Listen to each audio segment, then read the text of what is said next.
പറയുന്നത് അത് pure arrogance ആണ്.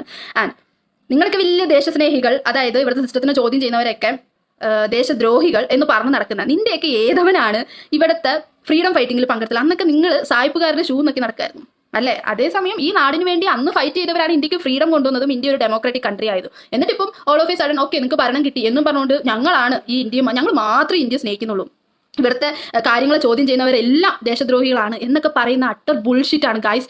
എത്രയും പെട്ടെന്ന് നിങ്ങളൊരു സൈക്യാട്രിസ്റ്റിനെ പോയി കാണുക. അതായത് എൻ്റെ ശരിക്കും പറഞ്ഞാൽ കുറേയൊക്കെ പറഞ്ഞാൽ നിങ്ങൾ ഇന്നസെൻ്റ് ആണ്. കാരണം നിങ്ങളുടെ ലീഡേഴ്സ് നിങ്ങളുടെ തലയിലോട്ട് ഇങ്ങനെ അടിച്ചടിച്ചടിച്ചടിച്ച് കയറ്റി വർഗീയവാദവും അതുപോലെ തന്നെ നിങ്ങൾ മാത്രമാണ് ശരി ബാക്കിയുള്ളവരൊക്കെ തെറ്റെന്ന് പറഞ്ഞാൽ നിങ്ങളുടെ തലയിൽ അടിച്ചെടുത്ത് നിങ്ങളെ മാനസിക രോഗികളാക്കി മാറ്റി വെച്ചേക്കുക. സോ എത്രയും പെട്ടെന്ന് നിങ്ങളൊരു സൈക്കോളജിസ്റ്റിനെ പോയി കാണുകയാണെങ്കിൽ അല്ലെങ്കിൽ സൈക്യാട്രിസ്റ്റിനെ പോയി കാണുകയാണെങ്കിൽ നിങ്ങളുടെ മെൻ്റൽ ഹെൽത്ത് നിങ്ങൾക്ക് റിക്കവർ ചെയ്തെടുക്കാനായിട്ട് പറ്റും.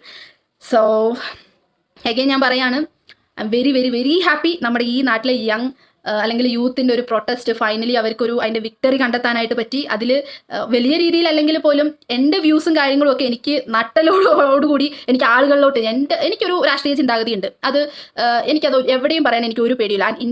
ഇൻസ്റ്റഗ്രാമിൽ എന്ന് പറയുന്നത് എൻ്റെ വ്യൂസ് ഞാൻ ഷെയർ ചെയ്യുന്ന എൻ്റെ ഒരു പ്ലാറ്റ്ഫോമാണ്. സോ അതിൽ കൂടി ഞാൻ വളരെ മാന്യമായിട്ട് എന്താണോ എൻ്റെ പോയിന്റ് ആൻഡ് വ്യൂ എന്നുള്ളത് എനിക്ക് പറയാൻ എനിക്ക് ഒരു പേടിയില്ല. കാരണം നമുക്ക് ഫ്രീഡം ഓഫ് സ്പീച്ച് ഉണ്ട്. ആൻഡ് ഇന്ത്യ എന്നുള്ളത് ആരുടെയും തന്തയുടെ വകയല്ല അല്ലേ? സോ അതുകൊണ്ട് എനിക്ക് ഒരു പേടിയില്ല ഗൈസ്. ഞാൻ ഇത്ര റൂഡായിട്ട് സംസാരിക്കുന്നത് ഈ കുറച്ച് നാളുകളായിട്ട് നമ്മുടെ ഇന്ത്യയിൽ നടന്നിട്ടുള്ള കാര്യങ്ങൾ അത്ര അധികം ഭയങ്കര ബ്രൂട്ടലായിട്ടുള്ള കാര്യങ്ങളാണ്. സോ ഇതിനെതിരെയൊക്കെ എന്തെങ്കിലുമൊക്കെ ചെയ്യാൻ പറ്റി. ആൻഡ് അഭിജിത്ത് ദീപ്ക്ക് എനിക്ക് പറയാനില്ല bro, you are such A ജം. കാരണം ഈ നാട്ടിലെ പ്രശ്നങ്ങൾക്കെതിരെ ഇങ്ങനെ വോയിസ് റേസ് ചെയ്യാൻ പറ്റുക എന്നുള്ളത് തന്നെ ഒരു അത്രയും കറേജ് വേണം. അത്രയും ആൾക്കെന്തോ ടൈഫോയിഡ് ഒക്കെ വന്നിട്ടാണ് ആൾ എന്നിട്ടും ആ ഒരു പ്രൊട്ടസ്റ്റിൽ പങ്കെടുത്ത്.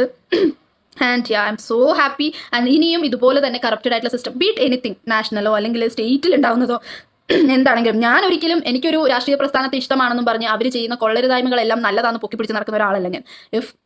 ഞാൻ വിശ്വസിക്കുന്ന രാഷ്ട്രീയ പാർട്ടി എന്തെങ്കിലും ഒരു തെറ്റ് ചെയ്യുകയാണെന്നുണ്ടെങ്കിൽ അത് തെറ്റാണ് എന്ന് മനസ്സിലാക്കാനുള്ള ബോധം, അല്ലെങ്കിൽ എൻ്റെ അച്ഛനോ അമ്മയോ എന്നെ പഠിപ്പിച്ചിട്ടില്ല ഞങ്ങൾ പറയുന്നതാണ് ശരി അല്ല ഞങ്ങൾ വിശ്വസിക്കുന്നതാണ് ശരി അല്ല, ഞാൻ എന്ത് കാണുന്നോ അത് ഞാൻ എന്ത് കണ്ടു മനസ്സിലാക്കുന്നോ അതാണ് എൻ്റെ ശരി, അല്ലാതെ ഒരുത്തിൻ്റെയും ആരിലും കൺവീൻസ്ഡ് ആയിട്ടോ ഒന്നുമല്ല. സോ അഗൈൻ ഇനിയും നല്ല നല്ല ടോപ്പിക്സുകൾ കറപ്റ്റഡ് ആയിട്ടുള്ള സിസ്റ്റത്തിനെതിരെ നിങ്ങൾക്ക് സംസാരിക്കാനായിട്ട് പറ്റട്ടെ.